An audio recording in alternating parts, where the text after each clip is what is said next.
Na njej naj bi na zahtevo 8 občinskih svetnikov razveljavili na prvi izredni seji sprejeti sklep občinskega sveta. To se pravi, da naj bi preklicali, da se soglasje ne izdaja k prenosu zemljišč iz podjetja Motvos na novo podjetje, ampak da bi občina uveljavila predkupno pravico.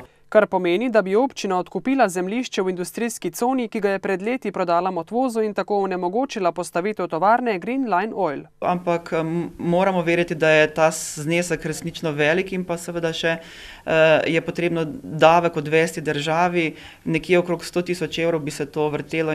V občinskem proračunu teh sredstev nimajo, pravi županja, ki se tudi sprašuje, komu bodo potem sploh lahko prodali zemljišče. Kako bomo preverjali, ali je kateri od njih primeren potem za k nam, kajti do sedaj teh zadev niti nismo preverjali, veseli smo bili vsakega podjetnika, ki se je odločil v naši industrijski coni graditi in seveda odpreti nova delovna mesta. Sicer pa je županja na zahtevo skupine občinskih svetnikov že sklicala drugo izredno sejo, ki bo v četrtek.